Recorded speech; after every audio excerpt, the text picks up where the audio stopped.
नसीब का लिखा। 15वीं सदी की यह कहानी है। किसी एक गांव में बहुत ज्ञानी पंडित रहा करता था। पंडित आजू बाजू के सारे ही गांवों में बहुत प्रख्यात था और इसी वजह से धनवान भी। पंडित का परिवार ज्यादा बड़ा नहीं था। पंडित अपनी पत्नी के साथ अपने बहुत बड़े घर में अकेला रहता था, क्योंकि पंडित को कोई बेटा नहीं था और एक बेटी थी जिसका विवाह पास के गांव वाले एक श्रीमंत लड़के से हो चुका था। पंडित ने शादी से पहले अपने होने वाले दामाद की अच्छे से जांच पड़ताल की थी और अपनी बेटी का भविष्य भी ठीक से पढ़ा था, तब जाकर उसने बेटी की शादी की थी। लेकिन चंद सालों में ही पंडित का दामाद बुरी आदतों के चंगुल में फंस गया। जुआ और शराब की बुरी लत ने उन्हें सड़क पर लाकर रख दिया था। अपने बेटी की ऐसी दुर्दशा देखकर पंडित की पत्नी काफी दुखी होती थी और अक्सर पंडित को कहा करती थी, तुम जाकर उनकी मदद कराओ। पंडित हमेशा अपनी बीवी को यह कहकर उनकी मदद करने के लिए मना कर देता था कि अभी कुछ समय तक उनका बुरा वक्त चलना है।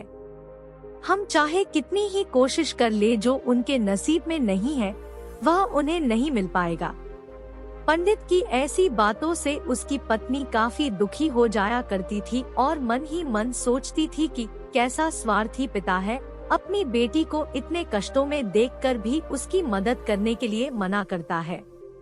आखिर भगवान ने जो इतना सारा धन धान्य दिया है उसका क्या करेंगे? हमें कोई और औलाद भी तो है नहीं, ले देकर एक यही बेटी है और उसके लिए भी कुछ नहीं करेंगे तो किसके लिए करेंगे?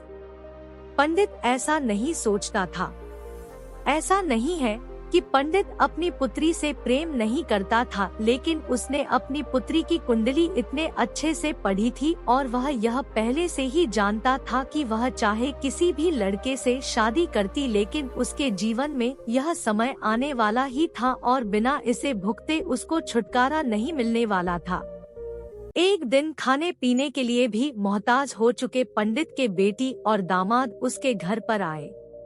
पंडित ने और उसकी बीवी ने दोनों का खूब आदर सत्कार किया और खूब अच्छा खाना खिलाया। बेटी और दामाद की पंडित से सहायता मांगने की हिम्मत ना हुई, इसलिए वह बिना बोले ही वापस अपने घर को लौटने लगे। लेकिन माँ तो माँ होती है, पंडिताइन से रहा नहीं गया और बिना पंडित की इजाजत के उसने चोरी छुपे बूंदी के लड्डू बनाकर उसमें सोने के सिक्के रख दिए और बेटी और दामाद को दे दिए, ताकि बेटी और दामाद की कुछ आर्थिक सहायता हो सके।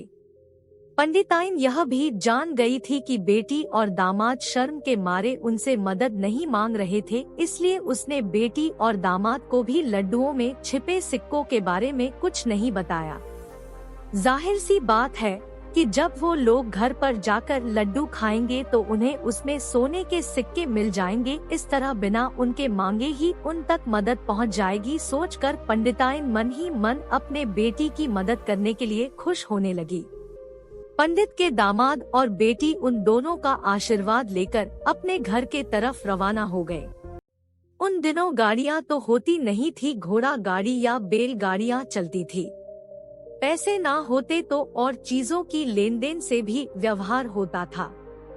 बेटी और दामाद का गांव पंडित के घर से कोसों दूर था, फिर भी पैसों की कमी के चलते वह चलकर अपने गांव की तरफ निकल पड़े। थोड़े दूर ही चले थे कि पंडित की बेटी के पैर में मोच आ गई और अब उसको चलना भी मुश्किल हो गया। पंडित के दामाद ने जब देखा कि उसकी बीवी अब बिल्कुल चलने में सक्षम नहीं है, तो उसने एक टांगा अपने घर तक किराए पर ले लिया। दोनों पति पत्नी टांगे में बैठकर घर तक पहुंच गए, लेकिन टांगे वाले को देने के लिए उनके पास पैसे थे नहीं, इसलिए पंडिताई ने जो बूंदी के लड्डू उन्हें दिए थे वही किराए के तौर पर उस टांगे वाले को दे दिए।